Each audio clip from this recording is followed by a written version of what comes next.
Alright, we're going to start looking at things that are probably a little bit more recognizable to you. So we're going to start off with the Bohr model of the atom. So the Bohr model, named after Niels Bohr, is just kind of your basic drawing of an atom where you've got your nucleus and you've got your electrons circling around in little rings. Now, we know from quantum theory it's not actually little rings that they're rotating around like planets. It's different than that. But it's a good starting point, and it kind of gives us a basic layout of an atom. So what holds an atom together is what's called a nuclear force, and that force is related to the opposite charges that we see inside here. So I mean, if this was just a random particle kind of going around up here, really what's keeping it from just kind of floating off on its own? Why is it sitting and revolving or moving around this center point? And it's because of opposite charges. So electrons, we say, have a negative charge, and the nucleus has a positive charge. And so those two attract each other, and that's what kind of holds everything together. And that force of attraction is what then lends itself to stability. So let's say we were to add some more electrons to this atom right here. Okay, what we're going to end up having is repulsion force between these like charges and, the same amount of force in the middle, or attraction in the middle, and so it's going to start repelling each other. And so this right here would be an unstable atom because we don't have enough force from the opposite charges to really hold it together. Those are all going to push each other away, and we're going to wind up with what we had before, just a regular hydrogen atom. And so this is why hydrogen has one electron, one proton.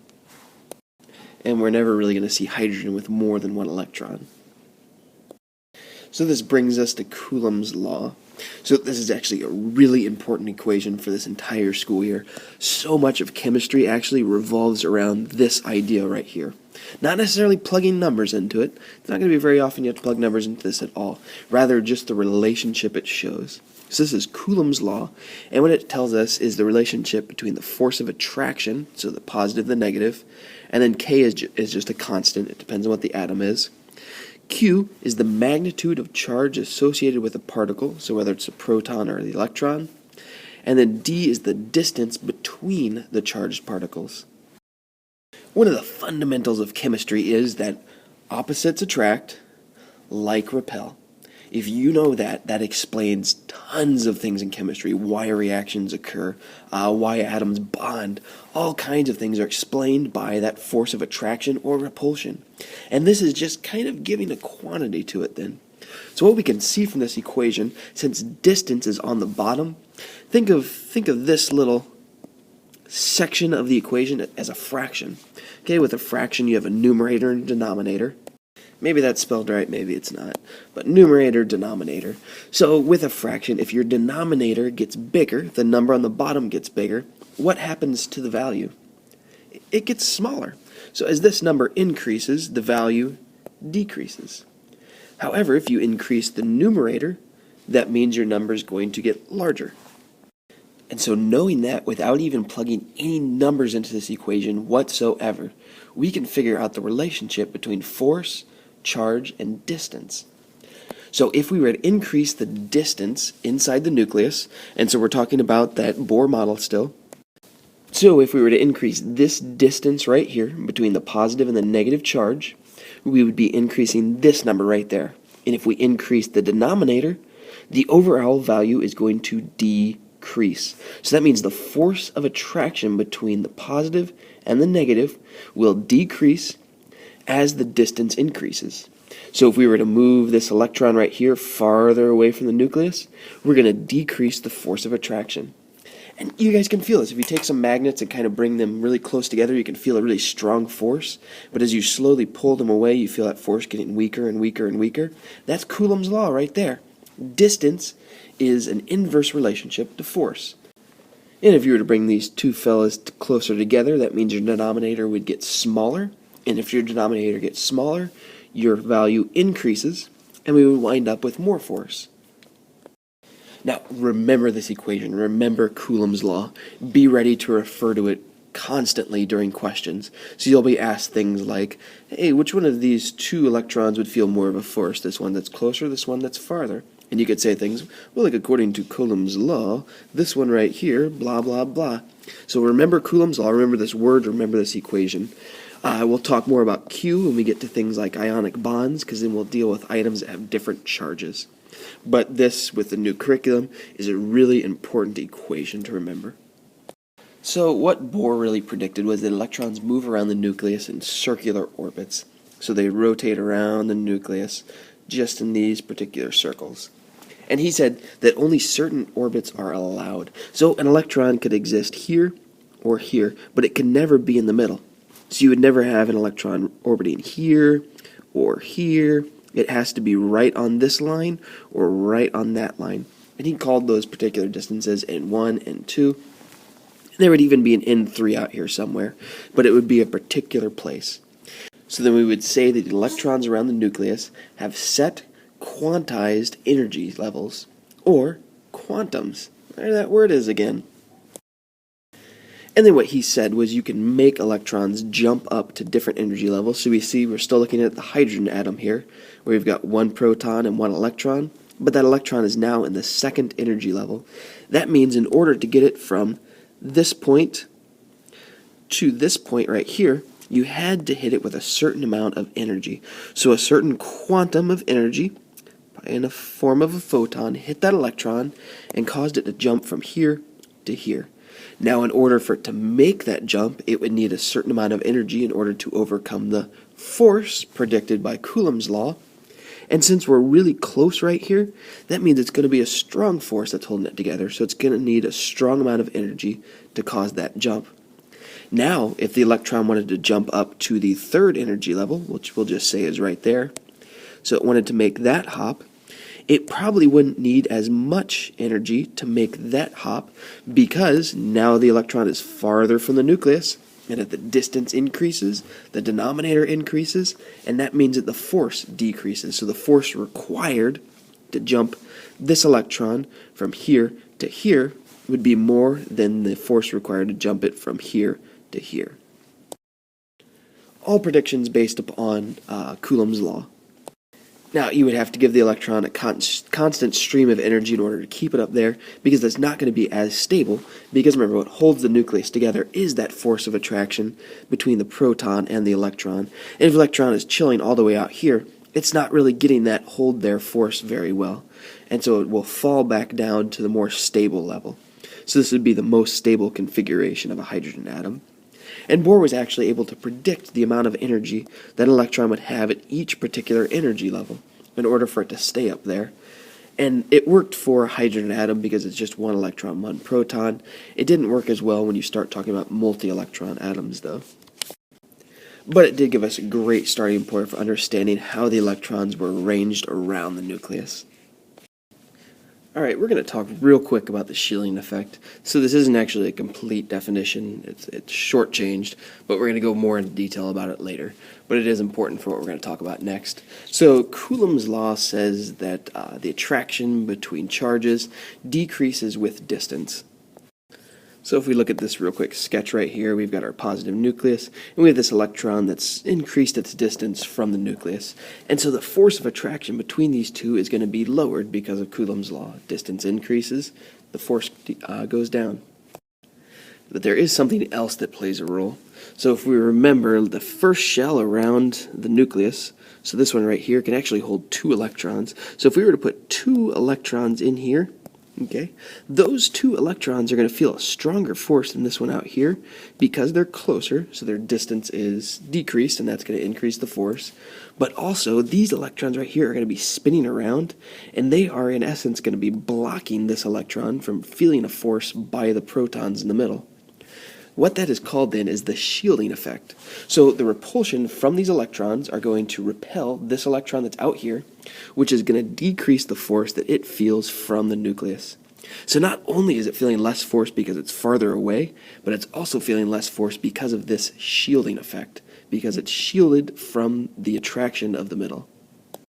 And if we add a third row of electrons, that electron's going to feel even less force because not only is it farther away, we're increasing the distance, but it's going to be shielded from the nucleus by these electrons and by this electron. And so the force that it feels is going to decrease even more. And if we were to add more electrons to the second shell, though it's going to further shield that guy, its distance stays the same, so that won't change, but it's going to be shielded even more, and so the force of attraction goes down. So keep this in mind when we look at atomic structures, how electrons, especially valence electrons, are shielded, and how that's going to decrease the force and play a role in how they bond and react. Which brings us to the first, ionization energy. So the root word here on ionization energy is ion, and that's because this is the energy required to remove an outermost electron and turn an atom into an ion. So if we look here at this letter A, so we're just talking about some element, A, is going to lose an electron and turn into an ion, in this case a cation. So when we take an electron away from an atom, it has an imbalance of positive and negative, and so then it becomes a positively charged cation. That's something from Gen Chem that we've learned already. And then it talks about it's removing those outermost, least tightly held electrons. Those are called valence electrons. The electrons in the outermost shell are called the valence electrons. And because those electrons are out in the outermost shell, that means they're going to be shielded by other electrons, and they're also going to have a farther distance from the nucleus, and so they're going to be the easiest to remove. So those are going to be the ones that are taken away when they undergo ionization. So if we think of an atom like sodium then, sodium has 11 protons, 12 neutrons in its nucleus, and then it has 11 electrons in the energy levels around the nucleus. So it's got 2 in the first shell, 8 in the second shell, and only 1 in the last shell.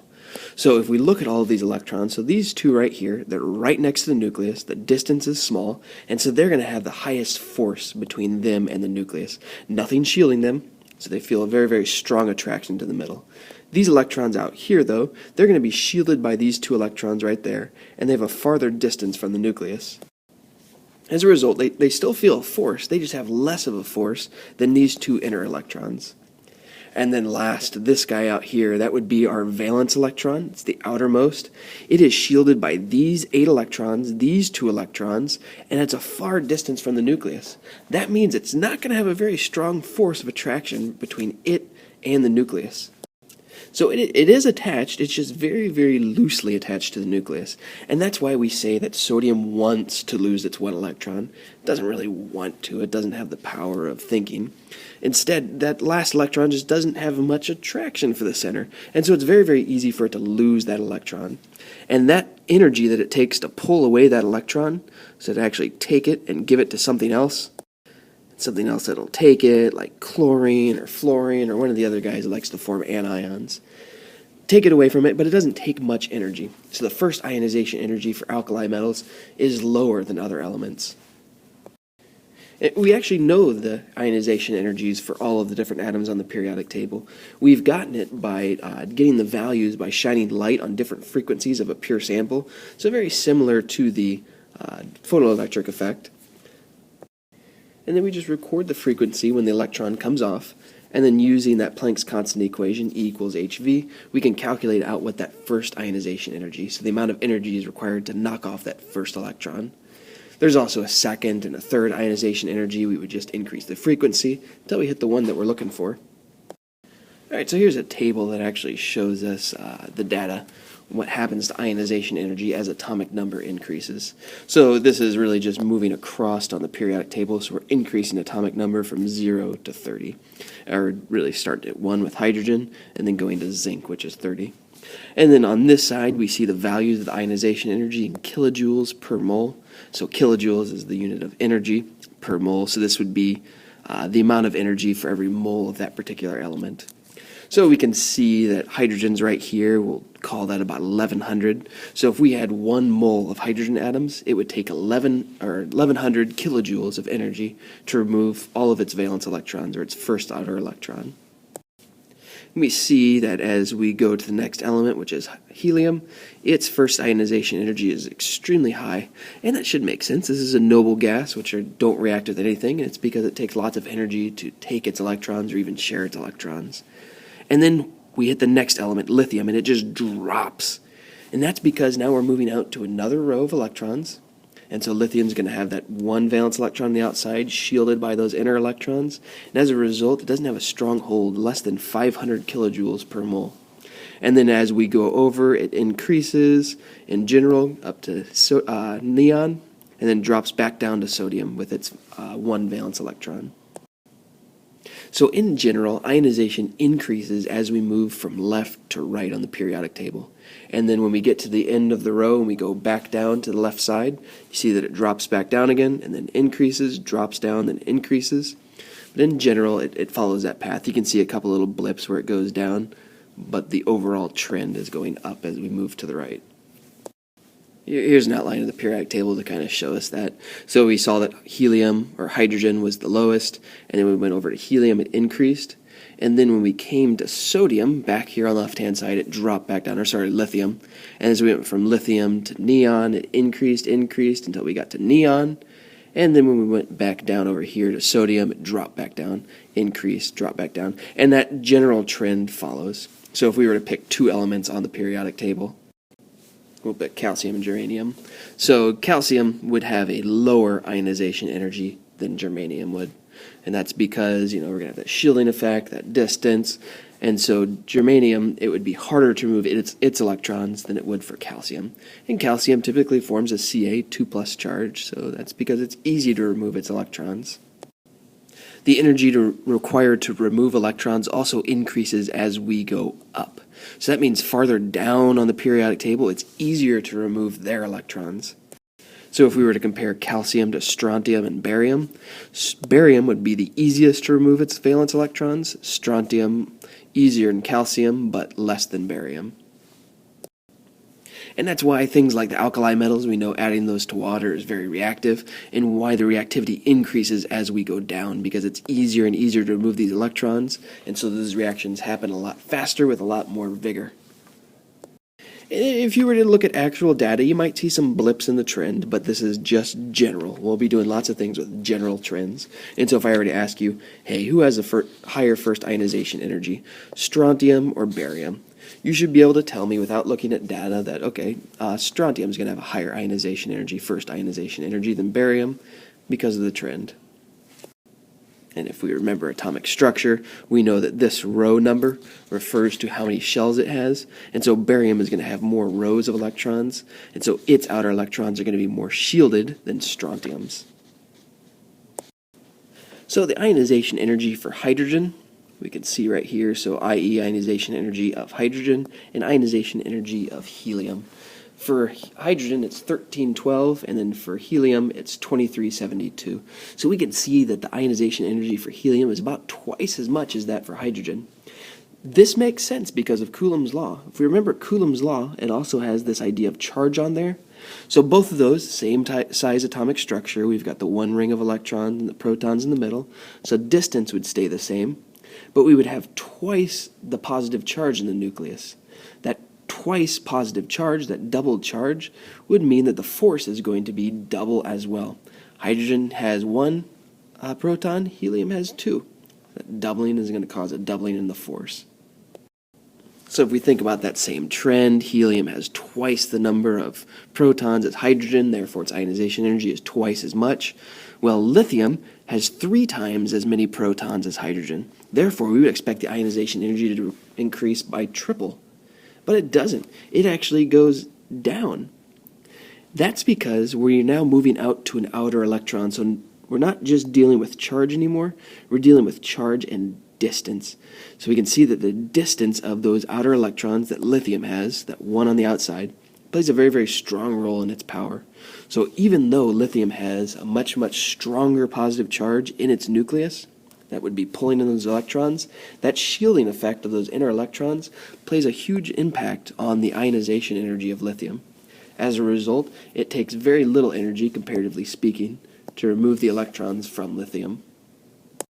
So remember, we have never seen an atom before. So this idea of shells and energies and all that, we've never seen it. So it's a guess, it's a theory.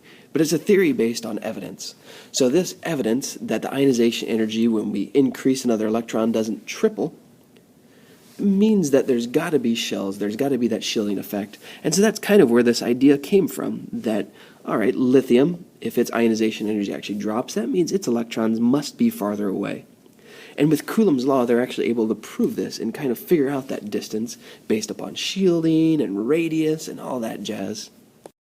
And this is where we've come up with the shell model of the atom. So the shell model is just this drawing right here, where it looks like the electrons are orbiting around the nucleus. So using calculations from Coulombs Law and just making observations on the differences between different atoms as we go across the periodic table, we are able to figure out that elements must be arranged so that protons are in the middle and electrons are surrounding the nucleus in different energy levels, called shells. If we look at these three, the first ionization energy for all of these is going to increase as we move this direction. That's that direction on the periodic table. Those guys are in the same row. They're in the same row because they have the same number of shells. So all of them have 2 shells. That means the shielding effect between all 3 of these is going to be the same. Like this electron right here, this electron right there, and that electron right there are all shielded by 2 inner electrons. So the shielding effect stays the same for these 3. But the ionization energy increases because as we move from boron to carbon to neon, shielding effect stays the same, but the positive charge in the nucleus increases. Boron has 5 protons, carbon has 6, neon has 10. So that means this electron, it's going to feel the shielding from 2 inner electrons and the attraction from 5 protons. Carbon, it also feels the repulsion of 2 inner electrons shielding it, but it feels the pull of 6 protons in the middle. That 6 proton is going to mean that it's going to have a little bit higher of a hold. And then last is neon. This electron right here also feels the shielding from only 2 electrons like carbon and boron did, but it has the pull of 10 protons. That's a lot of pull. And so that means the ionization energy for neon is going to go even higher. We can look at sodium and argon the same way, so they both have 3 shells. Argon, even though it has more electrons in its outermost row, it's going to have a higher ionization energy because it has the pull of 18 protons, whereas sodium has the pull of only 11.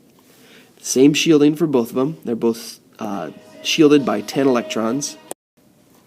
And here's just another explanation of what we've kind of already talked about. You can pause it and read it if you want. And another picture saying the same thing, just showing us a model with it.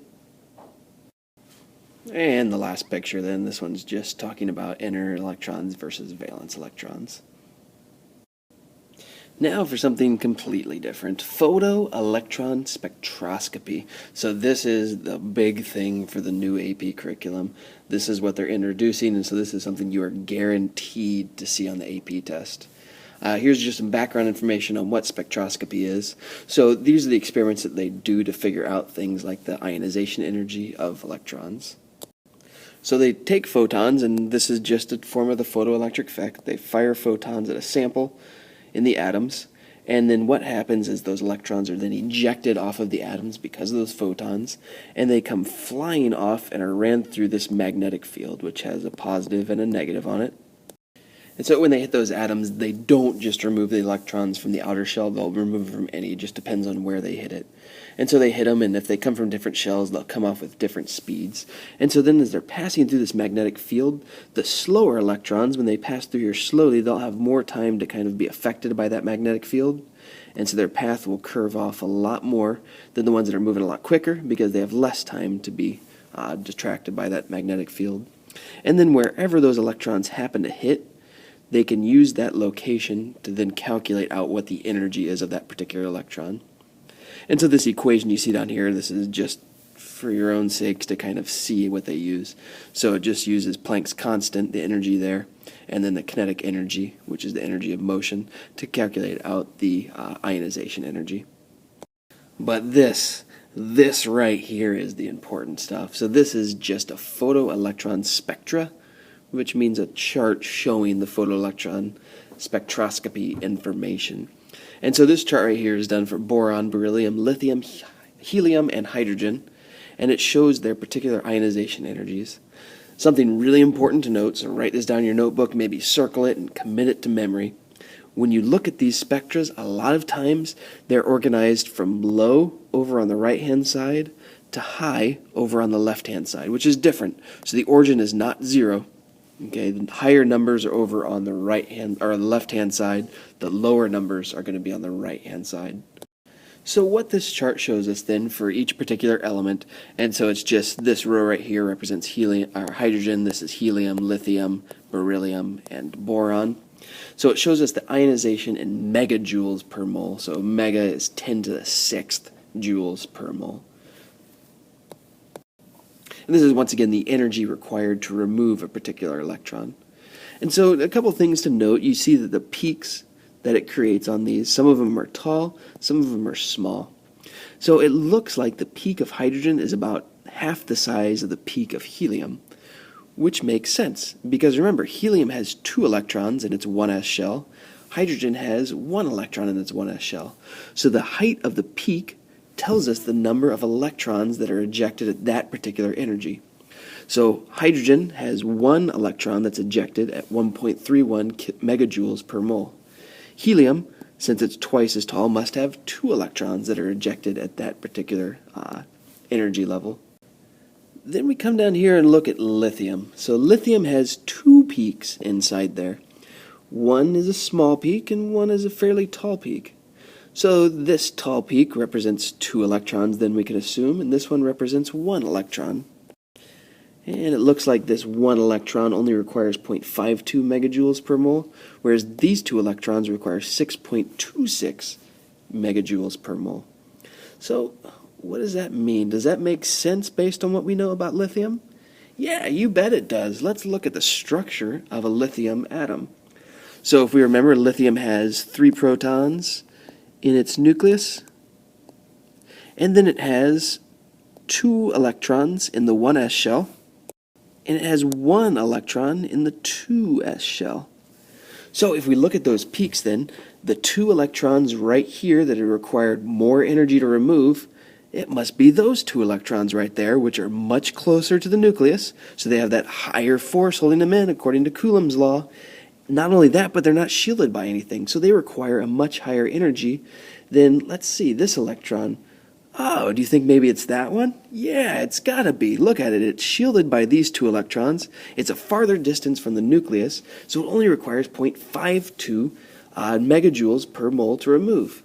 Okay, so these peaks then tell us a lot of information about the atomic structure of an atom, because we can see from this that lithium has 2 inner electrons and 1 outer electron.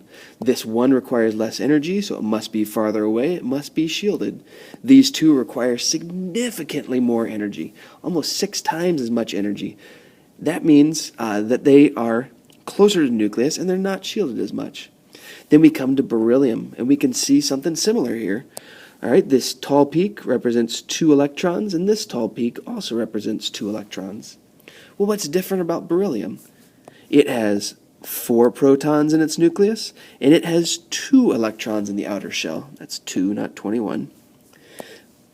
These 2 right here, which 2 are those? 0.90 megajoules per mole. Let's see. They've got to be these 2 because they require less energy.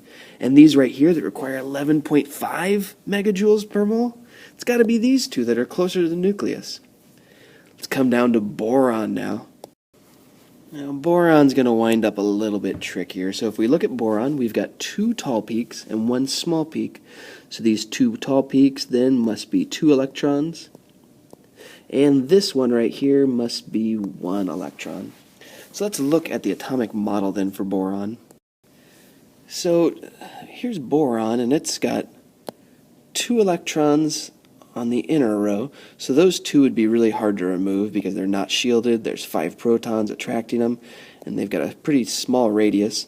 So we can assume that it's probably those 2 electrons right there that require a large amount of energy. But then we have these 3 electrons out here, and according to the shell model of the atom, those 3 electrons are all the same. They're just floating around out there. They've got the same distance, same shielding, but yet we've got 2 peaks right here with small amounts of energy. What would explain that? I wonder if there must be something more than the shell model. There's gotta be. So let's look at the electron configuration for boron and see if that kind of shines some light on this. The electron configuration, and we'll go over these again if you're a bit rusty on them, is 1s2, 2s2, 2p1.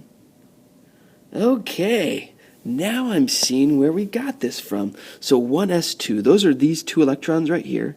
2s2 and 2p1 represents those three valence electrons. There's 2 in the s shell and 1 in the p shell. Look at this right here. We've got 2 electrons that have 1.36 and 1 electron that requires 0.80. So that means that this 1 electron right there must be our 2p electron, and these 2 electrons must be our 2s electrons.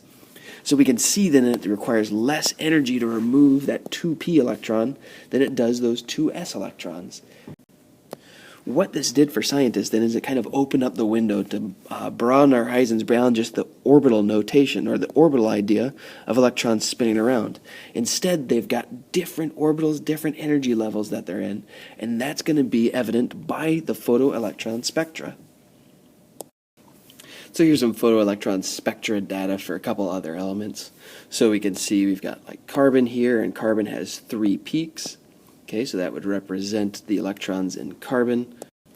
And with the numbers, we can see it's probably 2 electrons, 2 electrons, and 2 electrons. And so we would have then the 1s2, 2s2, 2p2 electrons. And then we can go up to like neon, where we can see we have those 2 inner electrons, and then our 2s2, and then we would have 8, or 2p6, sorry. So we'd have 2 right there and then 6 right there. And so the peaks get larger as we add electrons to it. Okay, so here's just kind of a refresher on the subshells. So n equals 1, that's just the first energy level, that's that first ring around the nucleus.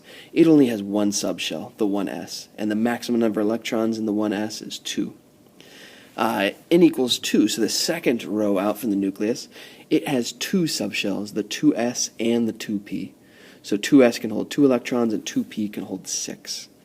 And then the third row has s, p, and d, which can hold 2, 6, and 10 respectively. So here's just a table showing the peaks that would appear if we were to take PES data for different elements. And so we can see like sodium would have 1, 2, 3, 4 peaks that would show up. We would have electrons in the 1s, 2s, 2p, and the 3s. And ones like chlorine that are going to have electrons all the way up to the 3p. And we can see that those outer ones are the ones that typically have the lower energies than those inner electrons. So these right here are going to be much, much closer to the nucleus. Therefore, they require a lot more energy to remove than those outer electrons. And we see atoms like sodium only has 0.5, whereas ones like argon, their outer electrons 1.52. So there is a difference in ionization energy, or PES data, even for different elements. And now kind of a quick, almost trivial look at why it is that 2s would have a higher ionization energy than a 2p electron. And it's because, if we look here, we can see that the distance from the nucleus for 2s electrons is more often than not farther away. So typically a 2s electron would have a larger radius or larger distance. And so you would think that would make the force be lower. But there's this little blip in the chart showing that sometimes those electrons are going to be within very, very close proximity to the nucleus. And so those electrons within very close proximity are actually going to shield these 2p electrons more than they would the 2s electrons.